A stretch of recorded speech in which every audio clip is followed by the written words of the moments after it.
कि बच्चों यह वीडियो विज्ञान विषय का है जो कि आपकी अर्धवार्षिक परीक्षा में बहुत ही हेल्पफुल होने वाला है। इसको बिना स्किप किए आप पूरा देखिए ताकि आपकी परीक्षा में कोई भी प्रश्न छूट न पाए। देखिए पहला प्रश्न है, सही विकल्प चुनिए।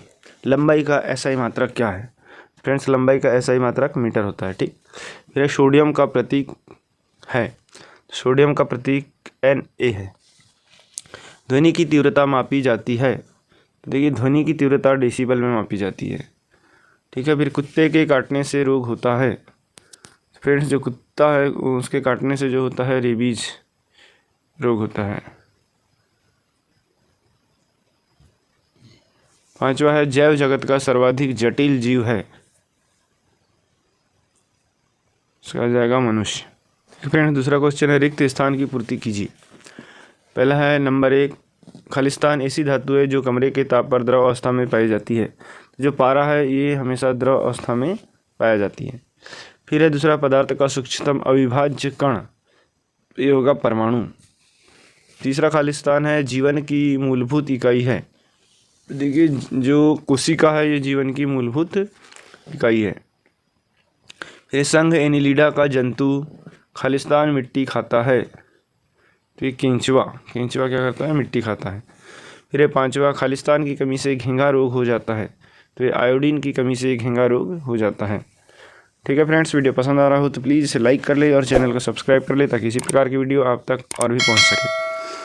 देखिए तीसरा है प्रश्न क्रमांक 3, एक वाक्य में उत्तर लिखिए। तो ऊर्ध्वपातन क्या है? जब हम किसी, इसका उत्तर क्या हो जाएगा फ्रेंड्स कि जब कोई पदार्थ बिना द्रव अवस्था में बदले डायरेक्ट गैस अवस्था में बदलता है उसको हम क्या कहते हैं? ऊर्ध्वपातन कहते हैं। दूसरा है, टिंडल प्रभाव क्या है?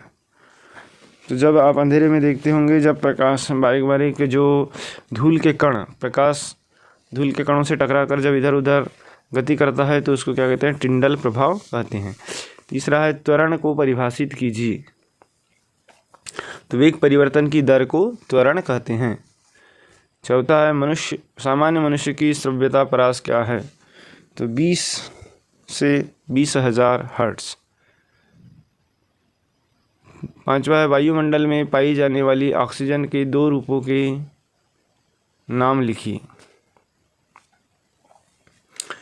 फिर चौथा है फ्रेंड्स, सही जोड़ी बनाइए। तो सही जोड़ी में देखिए हमारे पास क्या दिया हुआ है, द्रव का गैस में परिवर्तन। तो ये हो जाएगा वाष्पीकरण। जब कोई द्रव गैस में परिवर्तित करता है उसको हम क्या बोलते हैं? वाष्पीकरण बोलते हैं। मृत जीवों का निर्धारण, तो मृत जीवों का जो निर्धारण होता है वो कार्बन डेटिंग से होता है। फिर नाइट्रोजन स्थिरीकरण, नाइट्रोजन स्थिरीकरण जो है राइजोबियम में पाया जाता है। चौथा है डी, दुग्ध उत्पादन। दुग्ध उत्पादन जो है श्वेत क्रांति से संबंधित है। फिर सदिश राशि, तो सदिश राशि का आ जाएगा वेग। ठीक है फ्रेंड्स, इस प्रकार ये सही जोड़ी कंप्लीट होती है। इसके बाद हमारे पास 2-2 नंबर के क्वेश्चन हैं जिनकी समय सीमा, शब्द सीमा दिया हुआ है। देखिए 30 शब्द में इनका उत्तर देना है। देखो पहला सवाल है हमारे पास, शक्ति क्या है? ठीक। फिर दूसरा है, इसके अथवा में दिया है, कार्य को परिभाषित कीजिए। फिर है, कैनाल किरणों के गुण लिखिए। अथवा किसी परमाणु में इलेक्ट्रॉनों की संख्या 8 है और प्रोटॉनों की संख्या भी 8 है, तो उस परमाणु की परमाणु संख्या क्या होगी या परमाणु पर क्या आवेश होगा। सातवां, कैल्शियम कार्बोनेट एवं एल्यूमिनियम क्लोराइड के रासायनिक सूत्र लिखिए अथवा द्रव्यमान संरक्षण का नियम लिखिए। प्रश्न 8 है, परासरण क्या है अथवा लाइसोसोम के कार्य लिखिए। इसके बाद आ जाते हैं 3 अंक वाले सवाल जो कि इनको 75 शब्दों में लिखना है। प्रश्न 9, जीवों के लिए जल की आवश्यकता क्यों होती है अथवा बादलों का निर्माण कैसे होता है। 10वां है, ग्रीन हाउस प्रभाव क्या है? 2 ग्रीन हाउस गैसों के नाम लिखिए। अथवा मृदा अपरदन क्या है? इसको रोकने के 2 उपाय लिखिए। फिर 11वां सवाल है, रंध्र के कार्य क्या है अथवा न्यूरॉन या तंत्रिका कोशिका का नामांकित चित्र बनाइए। प्रश्न 12, पादप कोशिका का नामांकित चित्र बनाइए अथवा जंतु कोशिका का नामांकित चित्र बनाइए। इसके बाद फ्रेंड्स 4 अंक वाले सवाल है जिनको शब्द सीमा है 120 शब्द से। प्रश्न है, ध्वनि क्या है? यह कैसे उत्पन्न होती है? अथवा सोनार क्या है? इसकी क्रियाविधि लिखिए। प्रश्न 14 है, जिनोस्पर्म एवं एंजियोस्पर्म में क्या अंतर है? लिखिए। अथवा एक बीजपत्री एवं द्विबीजपत्री पौधों में अंतर लिखिए। फिर है प्रश्न 15, बोर के परमाणु मॉडल का वर्णन कीजिए अथवा समस्थानिक एवं समभारिक को दो उदाहरण से समझाइए। फिर प्रश्न 16 है, मिश्रण एवं यौगिक को उदाहरण से समझाइए अथवा भौतिक एवं रासायनिक परिवर्तनों को उदाहरण सहित समझाइए।